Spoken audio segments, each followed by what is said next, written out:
को राधे राधे। अपन बात कर रहे थे चंबल नदी की। तो मैंने आपको बताया कि जो चंबल नदी है वो एमपी की जो जाना पाव की पहाड़ी है वहाँ से निकलती है।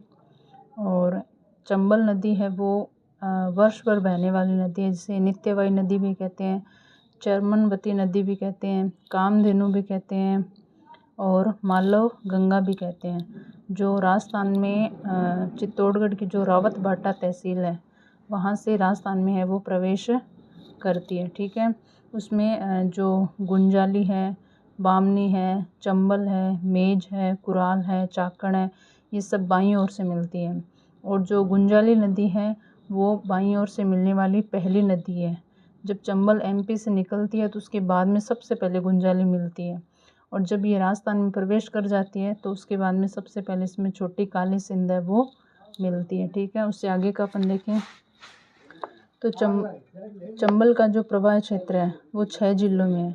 ठीक है, कौन कौन से? चित्तौड़गढ़, कोटा, बूंदी, सवाई माधोपुर, धौलपुर और करौली। बीहड़ क्षेत्र से भी याद रख सकते हो, कोटा और सवाई माधोपुर, करौली, ये बीहड़ क्षेत्र है। ठीक है, तो यहाँ पे है चित्तौड़गढ़, कोटा, बूंदी, सवाई माधोपुर, धौलपुर और करौली। ये क्रम से है। उत्तर पूर्वी वाला हिस्सा है ये चित्तौड़गढ़ दक्षिण का है। ठीक है, स्टेट की बात करें तो एमपी, राजस्थान और यूपी। ठीक है, तो 3 स्टेट में बहती है और राजस्थान के 6 डिस्ट्रिक्ट हैं। ठीक है, और समापन कहाँ आता है? चलो समापन तो आप इतना याद रखिए कि ये यमुना में मिलती है। ठीक है, अगर अपन चंबल की कुल लंबाई की बात करें तो जो लंबाई है वो 1051 किमी है।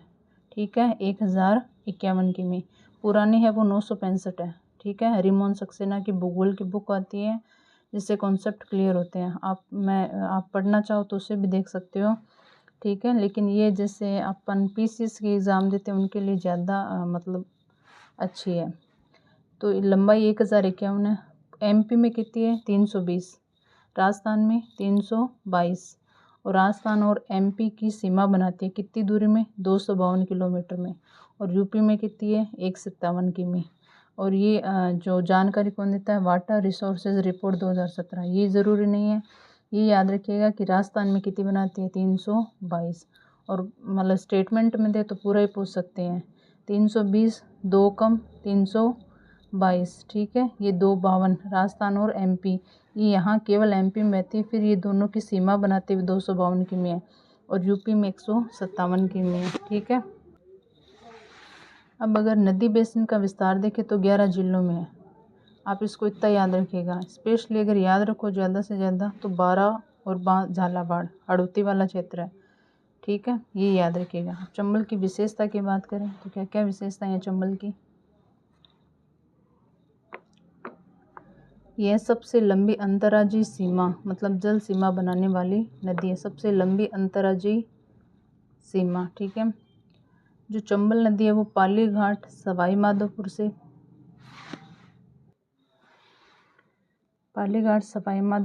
पिनाहट यूपी तक राजस्थान और एमपी सीमा पर 252 किमी जो अपन ने ऊपर देखा है। ठीक है, इतना याद रखिएगा कि सबसे लंबी अंतर्राज्यीय सीमा बनाने वाली नदी।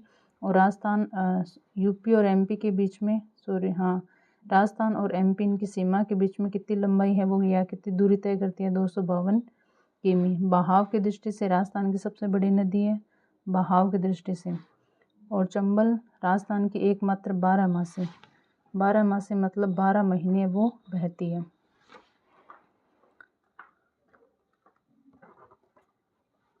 यहाँ देखिए तो जो चंबल नदी है वो कोटा और बूंदी की सीमा बनाती है। ठीक है, इतना याद रहे तो ठीक है कि कोटा की पश्चिमी और बूंदी जिले की पूर्वी सीमा।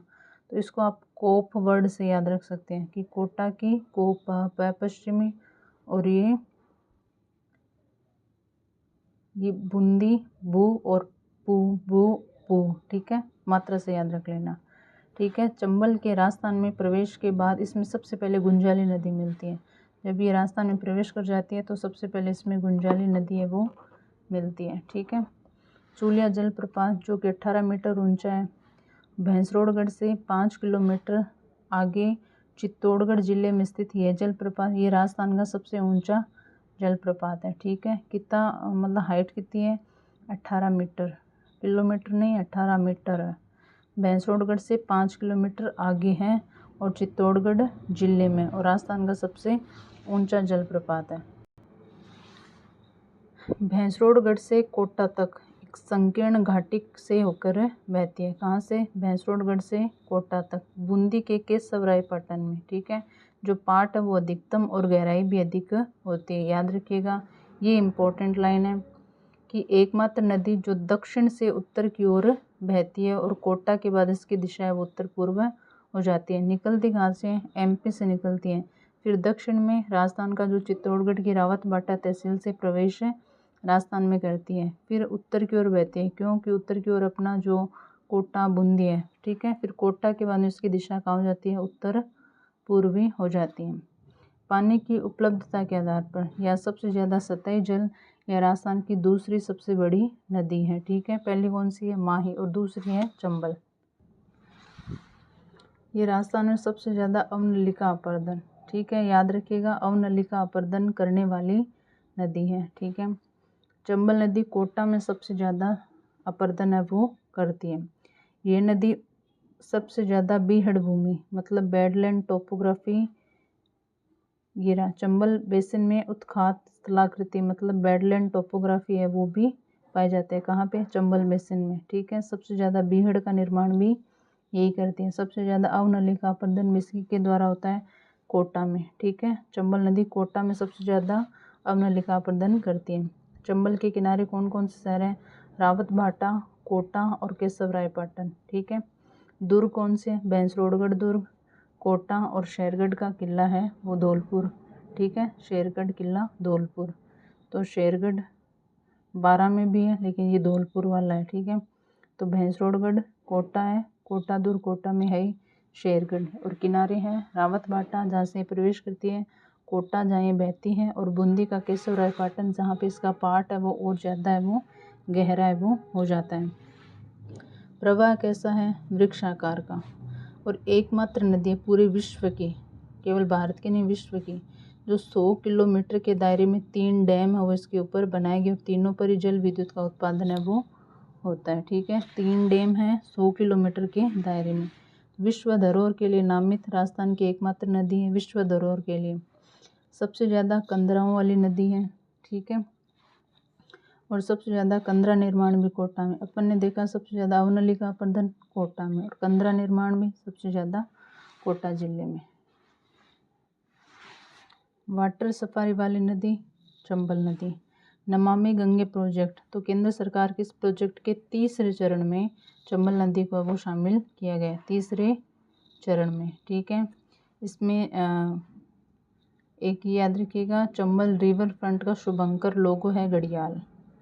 ठीक है, एक ये 12 सितंबर 2023 को इसका उद्घाटन किया गया था, और एक मतलब स्तनपायी मतलब मैमल्स में गांगेसूस ये जीव पाया जाता है। ठीक है, मछली है ये।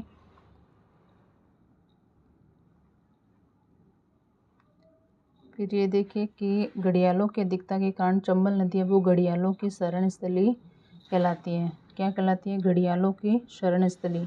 एक यहाँ पे हैंगिंग ब्रिज भी है। ठीक है, जो देश का पहला है और देश का चौथा है और राजस्थान का पहला है। ठीक है, कोटा में है और चंबल नदी पर है।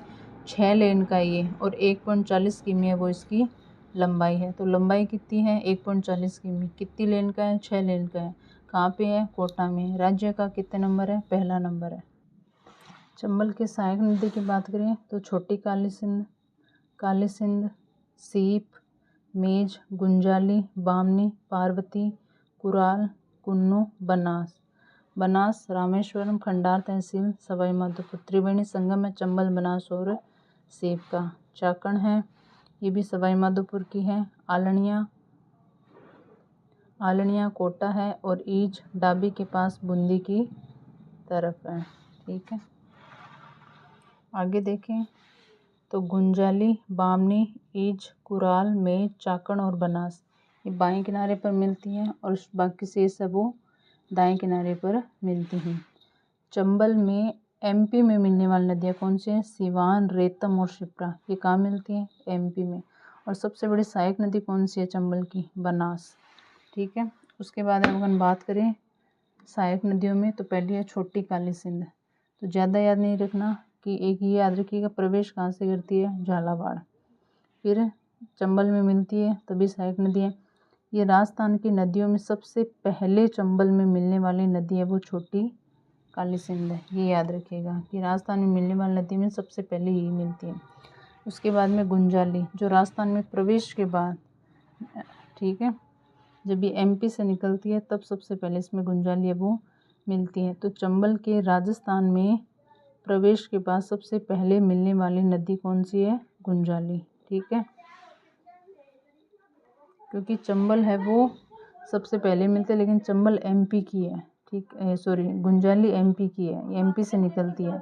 और छोटी काली सिंध भी एमपी से निकलती है। और ये राजस्थान में प्रवेश कहाँ कर रही है, ये झालावाड़ से वो राजस्थान में प्रवेश कर रही है, ठीक है।